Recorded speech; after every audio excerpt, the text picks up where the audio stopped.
Here in transition from the old to the new. Hello, Utah, and hello, Arizona. Welcome to the Albertan Coyotes Fan.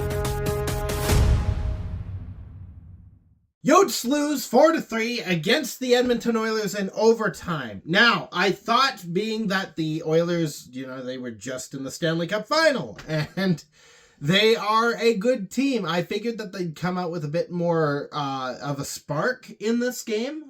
Maybe they're holding off because, like us, they also have a back-to-back. They're playing Colorado tomorrow, I think, so they might have been trying to save their energy. But I did expect them to have just a bit more of a fight to them. Obviously, I talk about that like we didn't lose to them, but I expected going into this game, knowing what we have on our defensive line, we've got not much. Lamoureux's down, Durzi's still down, Marino's still down.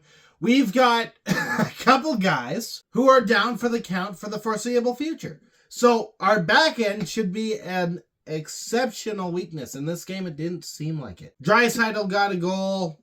Connor McDavid got a goal. You're going to, it's the two powerhouses of the Edmonton Oilers that's going to happen from time to time. Nugent Hopkins scores the overtime winner. Happens. He's one of their top guys as well. All in all, I think that the defensive game in this one, as much as we did lose this game, we came out with the extra point. It wasn't terrible. But I don't want the video to be about the game tonight, because a coincidence sort of happened.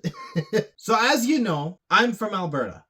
And geographically, the closest NHL team to me is the Edmonton Oilers. Now, when I was younger, from as early as I can think of to, I think it was 2014, I was an Oilers fan. And the reason for that is the other part of this whole coincidence. That coincidence being that tonight was Hockey Fights Cancer Night in Utah. The reason for that is my grandfather, who passed away in 2012 to bladder cancer. And I commemorate him with a couple of things. One, if you look at my profile, there's a hockey stick on it, and it's got a wrap that looks kind of like this. I wrap my hockey sticks with a pink and white tape pattern, and I know that that's supposed to be representative of strictly breast cancer, but as far as I kind of understood it when I was younger, it was cancer as a whole, so I just kind of kept doing this, and now it's kind of grown on me. This is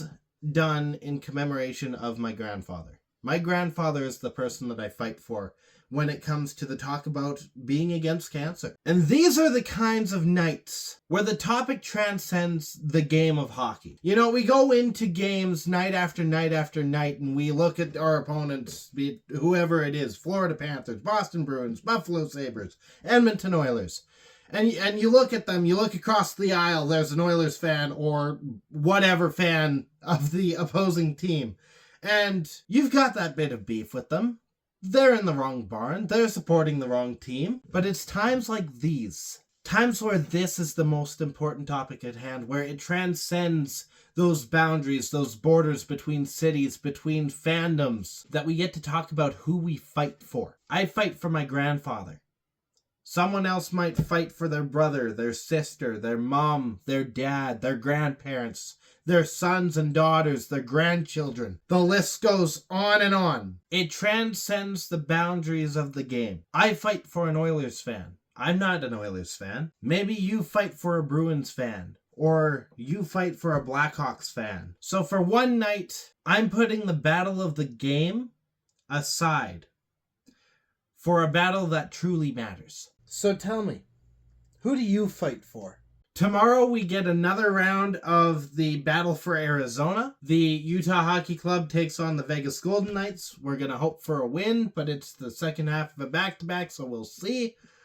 In the meantime, stay howling. Go Yotes. Thank you so much for watching. I'll be back.